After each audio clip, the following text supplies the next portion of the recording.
Coming from a completely different country, I knew that I was going to experience a few difficulties in college, especially how the 2 semesters I spent in high school here weren't exactly my most enjoyable.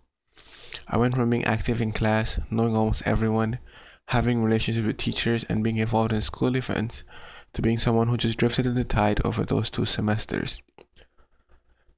When I used to reflect, I used to say to myself, damn, if high school is this bad for me, college is definitely going to be worse. Sometimes I'd wonder if things would get any better, but through everything, this lady right here was there for me. My dad and I never really had a true relationship because he moved here when I was really young. So my mom was always the one to give me all the support I would need.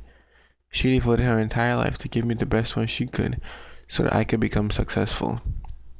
At points where I was completely frustrated and I just wanted to go back home, she would tell me that things were going to get better, but I really couldn't see this happening. Not only did my mother support me through my hardships, but having 3 sisters considerably older than me was like having 3 extra moms. My sisters have definitely played an integral role in who I am today, whether it be academic help, advice about almost anything, looking out for me when I was younger when my mom had to go to work, or that tough love that would make me realize I'm not doing the best I can. They supported me, and even though we had a lot of disagreements, they were still there for me no matter what. Leaving Guyana, I left almost everything behind: friends, family, the whole package. The first time I stepped off that F train on 23rd Street, I just had a bad feeling about everything. Getting closer to Baruch, this feeling just began to intensify. When I swiped my ID and went through the turnstile, I took a few seconds to look around, and I just wanted to go back home. Slowly, the reality was stepping in, that I was going to be in an environment where probably 80% of the people wouldn't have a single similarity with me. This is going to be a long 4 years, I said to myself. But thank God, this was one of the few times I was wrong. Thankfully, things were going to get better. UMLA was a blessing in disguise, and I really mean disguised. I met some of the most energetic, creative, competitive, informed, committed, composed, funniest, interesting, intelligent young men ever. We did almost everything together. We studied together, played together, succeeded together, and when one of us failed, we worked together to become better. Because a chain is only as strong as its weakest link, and as brothers we strive for excellence, and to lift the low bar society has set for us that is stifling so many young men of color. Throughout high school, cricket and table tennis were my passion. I'll be honest and say, school came second to both of them. I probably would spend as much time playing either as the amount of time I would spend in school. Somehow, these never really affected my grades. I was able to keep afloat on minimal work with the natural intelligence that I had. I was satisfied with myself. I was satisfied with my grades.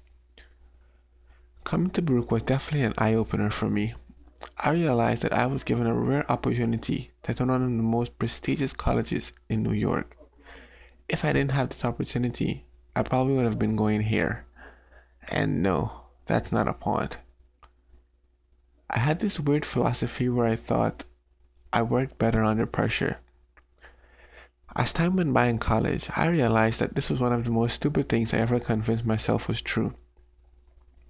I thought that I was coal, and when I worked under pressure, I created diamonds. I was attempting to justify my procrastination habits.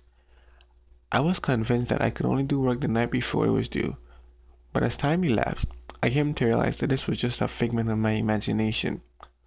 What I was doing was not harming anyone except me.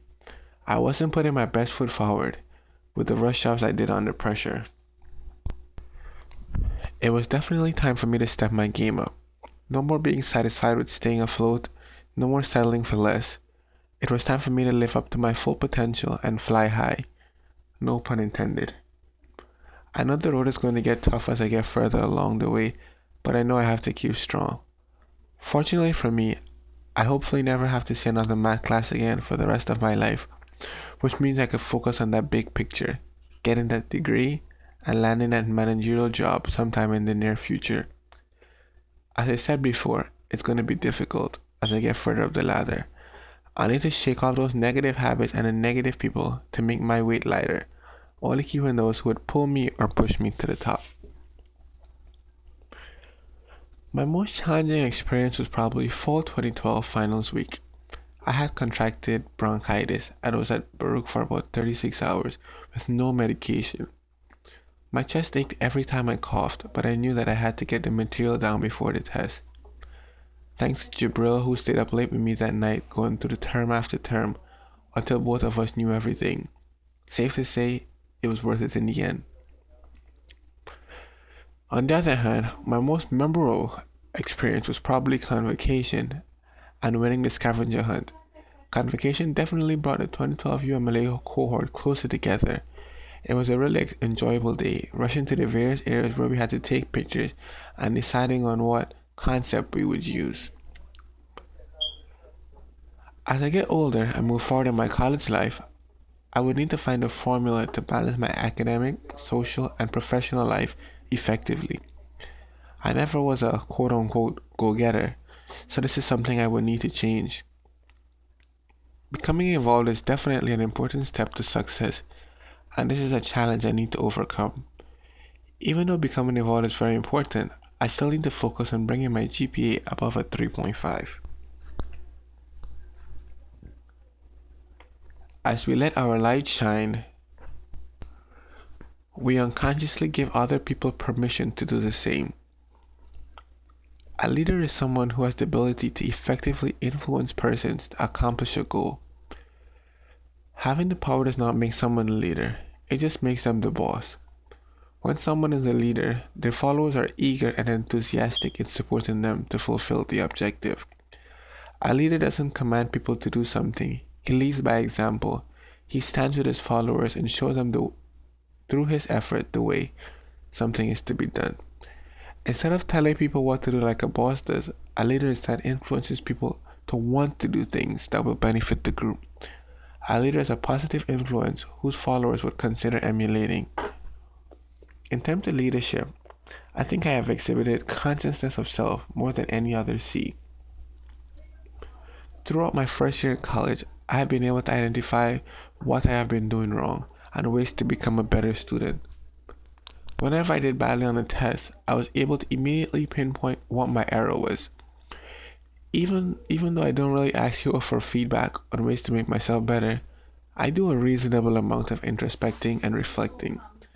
This way, I'm able to be more aware in the moment of my actions.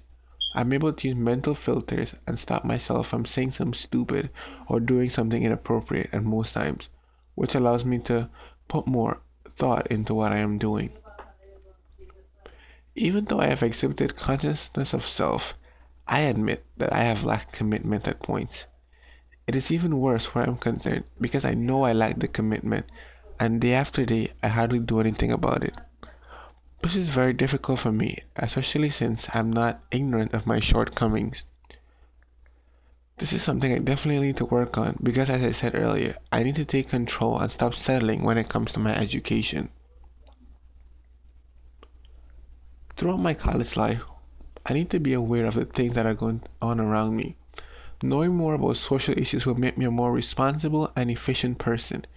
Knowing and acknowledging issues will definitely motivate me to make a conscious effort to help mitigate the problems and aid in improving society. Also, by being aware of these problems, I would be less likely to contribute to making the problem worse. My motivation to get involved is the mere fact that there is so much to be done and not enough people in the world to help, or not enough people in the world that are willing to help. Especially how the youth of today do not feel the need to get involved or sympathize unless they themselves are affected.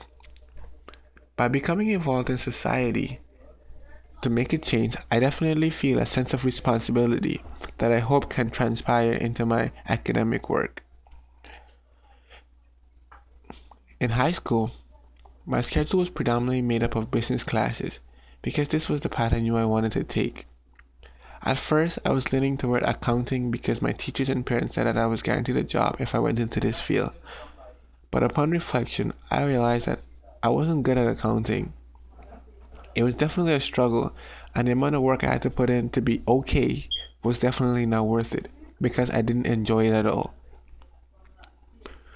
I also realized that I was horrible with working with numbers and having to do balance sheets all day sounded like a nightmare to me. After doing the career assessment survey in freshman seminar, business management and communications really stood out to me. Not just because business operation managers earn a lot of money, but because they have to motivate workers and they have to talk a lot. I definitely didn't know that if this is the career path I intend to take, I need to start building my network from now on. But really, I don't know what the future holds. All I know is that I need to take advantage of the opportunity that I have and protect my aspirations and dreams.